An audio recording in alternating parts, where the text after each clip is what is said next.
Le Money in the Bank Ladder Match est un match où il y a 8 participants. Le but, décrocher une mallette qui se trouve au-dessus du ring. Comment décrocher cette mallette? Tout simplement avec des échelles. Le gagnant aura le droit à un match de championnat quand il veut, où il veut, face au champion de son choix.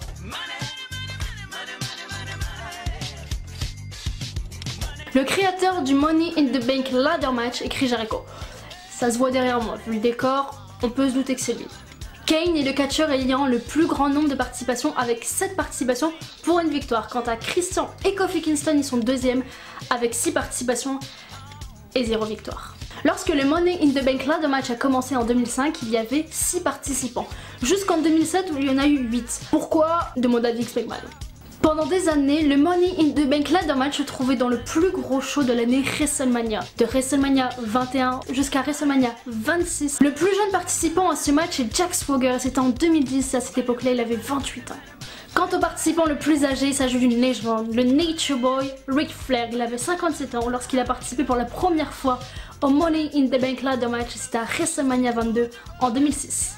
Rob Van Dam et John Cena sont les deux catcheurs à avoir annoncé quand ils allaient utiliser cette mallette. Pour Rob Van Dam, c'était en 2006, lors de One Night Stand, justement face à John Cena. Quant à John Cena, c'était pendant la 1000e d'euro, face à un certain CM Punk. Le plus long match de Money in the Bank a eu lieu très récemment, avec une durée de 29 minutes et 48 secondes. Et ça a d'ailleurs vu la victoire de Baron Corbin.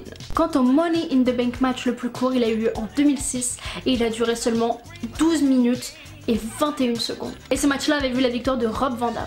Le match Money in the Bank féminin a eu lieu très récemment puisqu'il a eu lieu en 2017 et a vu la victoire d'une certaine Carmella qui aujourd'hui est championne de la WWE.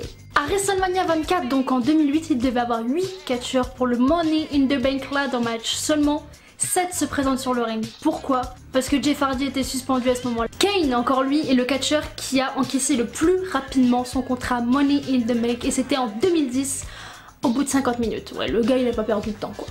Quant à Edge, il est le catcheur à avoir gardé le plus longtemps sa mallette pendant 280 jours. CM Punk est le seul catcheur de la WWE à avoir remporté 2 fois le Money in the Bank Ladder Match d'affilée.